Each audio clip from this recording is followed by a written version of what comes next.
Olá, sejam bem-vindos aos nossos Weekly Thoughts. Já sabe que é a nossa série onde fazemos aqui uma paragem para pensar em voz alta em temas que são da atualidade, do país e do mundo, mas também do olhar dos nossos embaixadores, conselheiros e membros da Empower Brands Community.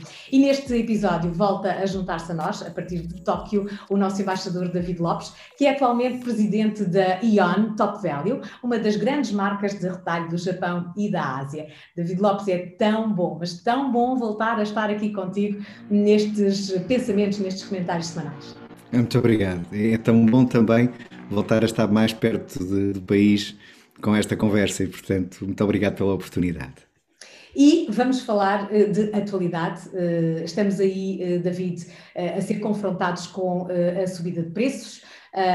E isto vai obrigar, obviamente, a uma mudança de comportamento de consumo por parte de todos nós, consumidores, mas também há outras mudanças que já vinham de alguma maneira acontecendo por uma consciencialização maior por parte do consumidor em relação à saúde, aos hábitos alimentares e também à proteção, preservação, sustentabilidade do planeta. Este é o tema que tu queres comentar.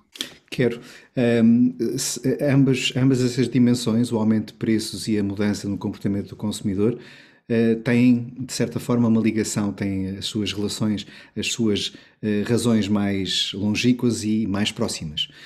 O Covid, obviamente, que está presente em ambos os casos. Nós estamos a assistir, começando pelo aumento de preços, estamos a assistir a um aumento generalizado de preços, não só na área alimentar, como na área não alimentar, em todo o mundo. Eu penso que a Bolsa dos Portugueses já sentiu isso, mas eu sou aqui também testemunha, no Japão passa-se a mesma coisa, e isto tem a ver, tem muitas razões.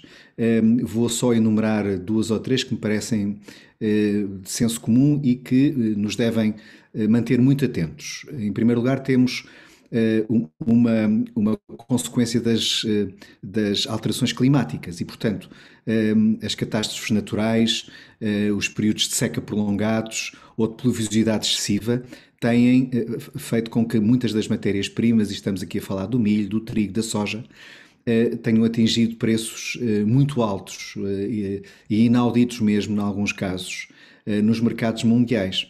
E depois isto é um dominó e, portanto, tem um impacto nos produtos que usamos todos os dias. Existe também, em relação ao alumínio, ao papel, ao cartão, também preços muito elevados. E para que a tempestade seja quase perfeita, temos uma crise terrível de transporte marítimo.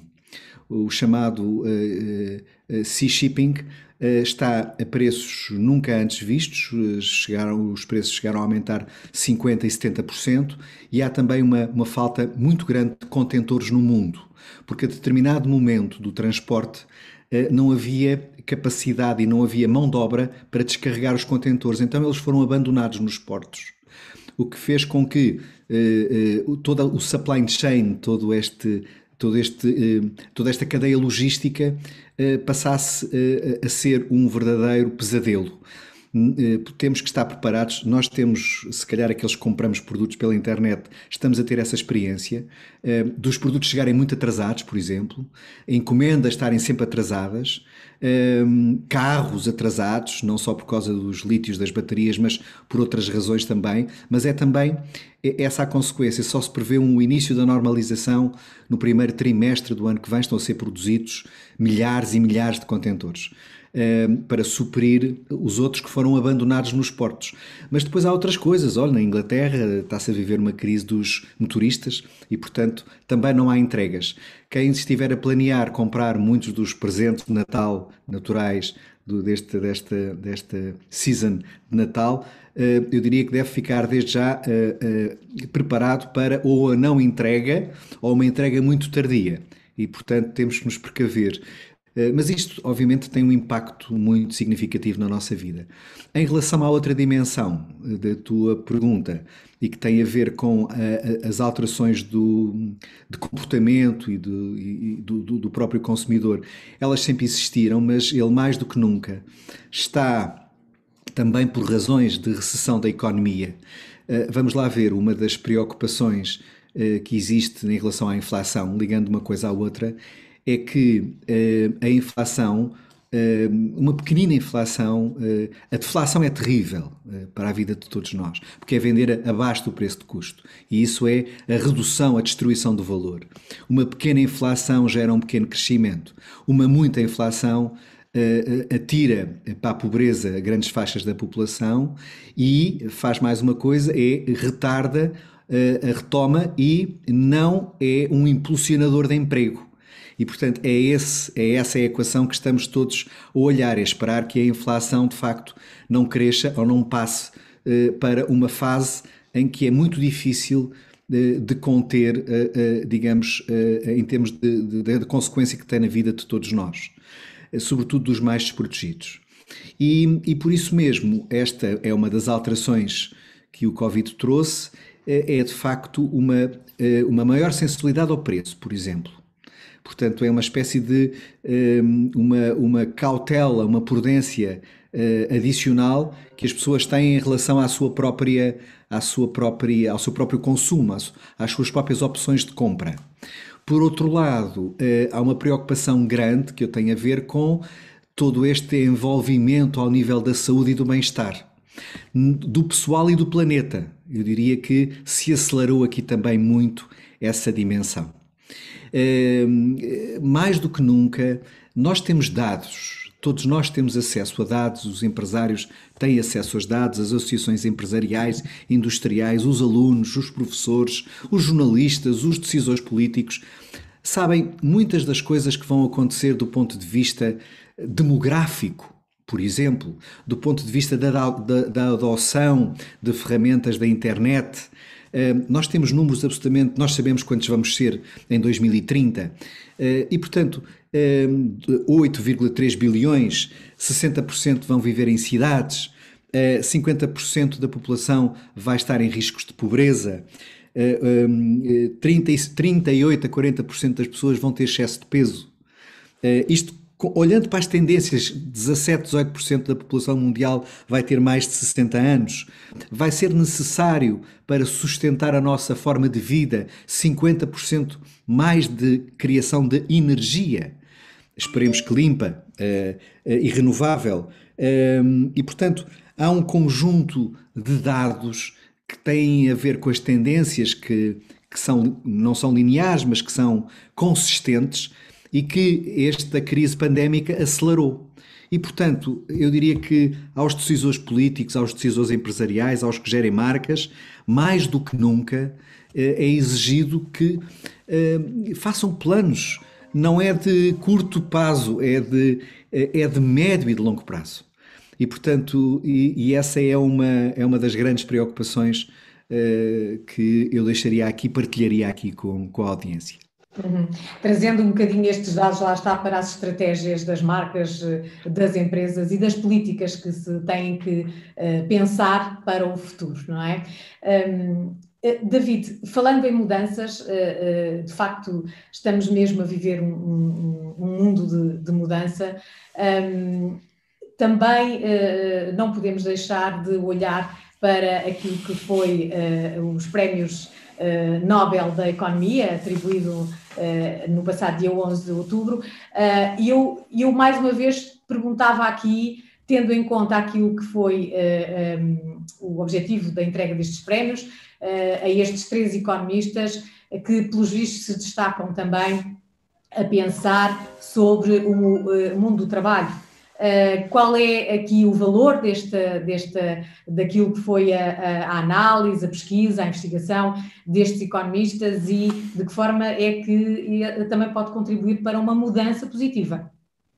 Absolutamente, para entendermos, sobretudo, o impacto das opções que, como sociedade, tomamos.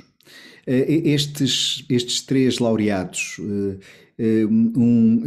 do Canadá, o professor David Card, tem um trabalho muito profundo sobre a economia do trabalho e sobre o impacto do salário mínimo nas sociedades. Mas eu iria focar-me, para responder um pouco mais diretamente à tua pergunta, no Joshua Angrist, que é americano, e no Guido Imbens, que é holandês.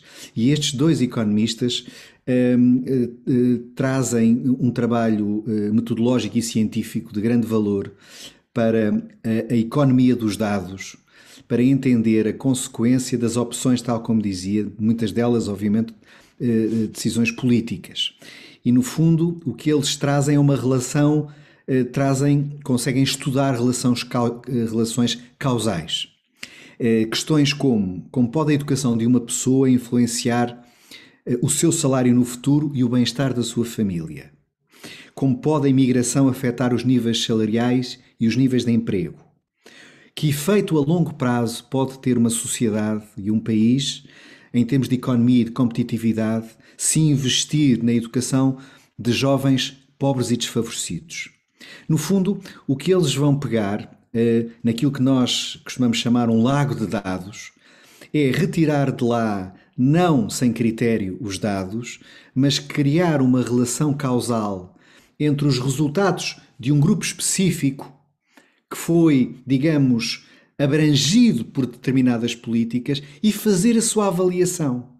Para que de uma forma, eu diria, exata, de uma forma transparente, aliás, a expressão que usam os académicos é uma revolução de credibilidade, ao contrário daquilo que muitas vezes se diz, até por graça, que é se torturarmos muito os números, eles acabam por confessar. E, portanto, uma certa manipulação dos dados, desses dados onde podemos navegar. E do lado oposto temos esta revolução da credibilidade, utilizando experiências que são experiências sociais existentes e medi-las. E isto é especialmente interessante e revolucionário na economia moderna. É uma mudança muito grande, isto é uma mudança muito grande. Pode vir a ser uma mudança muito grande, de facto, se for adotada com credibilidade e com seriedade. Porque, por exemplo, nós sempre ouvimos dizer, nós produzimos, por exemplo, em Portugal, muita legislação, somos muito prolixos.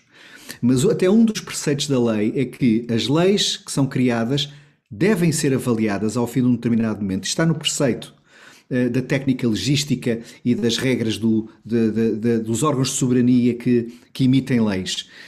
Mas não o fazem. Nunca quase é feito. É por isso também o que nós vemos sempre que muda um governo central ou autárquico, há uma pressa imensa de substituir determinados diplomas por outros diplomas, mudando partes, mudando a totalidade, sem a preocupação primeiro de avaliar qual é que foi realmente digamos, o impacto técnico e científico e social das medidas que foram tomadas. A eficácia, não é? A eficácia. Portanto, antes de se mexer nessas coisas, só para lá deixar o nome à assinatura, seguramente não será só por isso, mas em muitos casos é uma caricatura. Mas não fazê-lo sem avaliar. E isto é avaliar políticas sociais. Não tem a ver com os partidos. Tem a ver com a necessidade de entendermos que opções é que tomamos, que predestinação queremos, analisando concretamente a consequência das políticas públicas que são assumidas. E, portanto, esta ferramenta, digamos, esta ferramenta técnica, esta metodologia que estes dois laureados do Nobel trazem, são, na minha opinião, uma esperança para que a academia possa vir a ser um grande parceiro na avaliação de políticas públicas no futuro, em todo o lado. E, portanto... credibilizando a política, no fundo, também, não é? Credibilizando, porque a política é nobre. E, portanto, eu não alinho nada na questão de que os políticos são diferentes, ou piores, ou melhores que qualquer um de nós. E, portanto, acho que é uma conversa até relativamente estéril. A visibilidade, obviamente, e a exposição pode revelar, obviamente, fragilidades que também noutras áreas da sociedade também existem. Exatamente. É essa a questão. David, eu nem me atrevi a dizer o nome deles, não sei se reparaste, passei para ti logo. Não, porque... e também Eu também não estive muito à vontade em dizer, Não, apesar de ter disseste lido muito já bem. algumas coisas. Disseste muito bem, soou muito bem. E vamos, como sempre, fechar este nosso comentário semanal com sugestões de cultura e lazer. E eu sei, David, que tu trazes uma história com muitas histórias. Vou começar por uma coisa que nos deve encher de alegria e de orgulho também, porque vai estrear no dia 5 de novembro a primeira série portuguesa, totalmente portuguesa, produzida, escrita, filmada para a Netflix. E é uma estreia global, vai estrear em todo o mundo. A série chama-se Glória, portanto é uma glória termos esta glória. Mas tem por trás factos verídicos e uma história que os portugueses e os estrangeiros vão descobrir, que é uma história absolutamente maravilhosa e que os nossos pais e os nossos avós, aqueles que ainda estiverem entre nós, os mais antigos, se lembram, muitos deles. Não é preciso ir muito atrás, até porque esta é a história do Raret. Raret era o nome da instalação no Ribatejo. Era o centro transmissor da Rádio Europa Livre, que era controlada pelos americanos, e era um campo, digamos assim, quase militar, de transmissões com 200 hectares. E, portanto, tinha na pequena Vila Ribatejana de Glória muita da mão de obra civil, tal um bocadinho como a base das lajes na Ilha Terceira. E isto funcionou desde 1951, portanto, logo após o final da Segunda Guerra Mundial, 39-45, começa em 51, no momento em que se inicia a chamada Guerra Fria. E, portanto, o Bloco de Leste tinha neste transmissor um inimigo político. Porquê? Porque haveria a propaganda do Ocidente a tentar, através desta antena, que era uma antena de retransmissão fortíssima, poder chegar atrás da cortina. E também os espiões que estavam atrás da cortina conseguirem transmitir e retransmitir as suas mensagens através desta antena. Portanto, Portugal teve, em relação à Guerra Fria, uma história que vai ser contada, desconhecida de quase todos os portugueses. E, portanto, depois o resto é muito interessante, porque vão aparecer, obviamente, atores portugueses que vão assumir que são espiões duplos. Portanto, o KGB e a CIA, que se degladiavam-se em território nacional. Obviamente que a tentativa do Bloco de Leste era fazer explodir esta glória, este sistema. E depois, a história já agora recente, quando esta série foi acabada de gravar há poucos meses, quando os produtores foram ao Ribatejo e à Vila de Glória. Eu ia exatamente perguntar, tu acabaste por ser envolvido no meio desta glória. Não, e porque tenho uma vida de campo também, que sempre que posso, quando estou em Portugal, refugio-me numa vila chamada Cabrela, onde acabou por ser gravada a maior parte.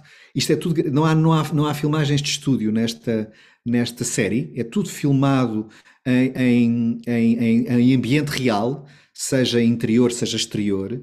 Mas houve uma desfiguração da Vila Ribatejana de Glória. Também dizem alguns porque as indenizações que os americanos deram aos trabalhadores portugueses fizeram com que eles investissem e remodelassem as suas casas. E então a vila perdeu, digamos, o seu traço original e arquitetónico, que não permitiu fazer a série nessa terra. E então aconteceu que os produtores encontraram na Vila de Cabrela, portanto, Concelho de Montemor, todo o cenário mais todo original. Todo o cenário. E então a terra virou um mini Hollywood, e 60 habitantes da terra foram também contratados para figurantes, e eu acredito que devem estar super orgulhosos, porque se vão ver numa série da Netflix que vai passar no mundo todo. E, portanto, esta é a história da Glória, que vale a pena conhecer a partir de 5 de novembro. E diria que os portugueses, tal como aderem a outras séries, esta foi feita com grande rigor histórico, pelo que me dá dado a perceber, com muitíssimo cuidado na produção. Portanto, estamos a falar de meios e de recursos financeiros que nunca existiram para fazer nada de semelhante em Portugal. Espero que os nossos atores e atrizes brilhem como merecem, porque são extraordinários, e que Portugal entre na rota das grandes produções do Netflix, já que outros países, que nós, como por exemplo Espanha, não é? É muito bem sucedida na maior parte das coisas que vai fazer. Já estão tão bem posicionados, não é? Já estão tão bem posicionados. Olha, e a Coreia também, agora com o Squid Game, também está a fazer imenso sucesso, a nova série. E nem de propósito, e só para fechar aqui o tema do filme, ainda há 2 semanas atrás fazia exatamente aqui o comentário com o Tim Vieira, com o nosso outro embaixador, e ele também falava da importância da cultura portuguesa se tornar mais competitiva no mundo. E, portanto, estas janelas que se abrem com estas plataformas que são tão claro, não é? Claro, líamos há pouco que Monsanto, parece que vai ser a vila única de Monsanto, vai ser também um cenário de eventualmente alguns episódios da Guerra dos Tronos, o que era absolutamente extraordinário, se pudesse ser realmente verdade. Mas há mais, não é, David? Há mais. A Glória aqui é muito interessante porque me fez lembrar um livro escrito pelo falecido Vasco Polido Valente, e que não é o livro que eu trago, mas foi de repente a Glória que me fez lembrar a obra vastíssima de Vasco Polido Valente. E há um livro que foi escrito durante 40 sessões, durante 2 anos, pelo jornalista João Céu e Silva, que é Uma Longa Viagem com Vasco Polido Valente. Como estamos num momento de alguma tensão política no país, com a discussão do orçamento, eu aconselharia a leitura deste livro, não porque traga soluções em relação a este problema específico, mas porque considero que não é possível entender realmente o que se passou nos últimos 40 anos na política portuguesa sem ler Vasco Polido Valente, independentemente das suas preferências partidárias ou das pessoas com quem mais privou. É um livro fascinante, desassombrado, mordaz, azedo, e no fundo que faz jus à pessoa iconoclasta que era Vasco Polido Valente. E, portanto, desabrido, e portanto era um grande historiador também. Aliás, morre queixando-se de não ter feito aquilo que dizia que era a única coisa que deveria ter feito, que era estudar profundamente o século XIX. Mas alguns dos melhores documentos e livros e bibliografia que temos, por exemplo, sobre as guerras napoleónicas, sobre a implantação da República, passam pela sua pena. E, portanto, é um autor obrigatório e que nos ajuda a perceber, também lendo estes últimos, ajuda-nos a ler estes últimos 40 anos da democracia portuguesa. É o livro que aqui deixo, Uma Longa Viagem com Vasco Polido Valente. E deixava, por fim, uma sugestão de exposição muito acessível, também porque houve um momento de mudança política na cidade de Lisboa. Esta exposição não terá seguramente a ver com essa mudança, mas é a propósito dessa mudança que me chamou a atenção dessa exposição, que é uma exposição daquilo que realmente deve ser uma cidade, que são as suas pessoas. A exposição chama-se Pessoas de Campolide e é uma exposição preparada pela lente e pelos olhos e pela sensibilidade do jornalista e fotógrafo Manuel Falcão, que foi pelo seu bairro tirar fotografias a pessoas que depois expôs e estão expostas ao ar livre na Praça de Campolide, e que resulta dessa recolha das caras dos habitantes de Campolide.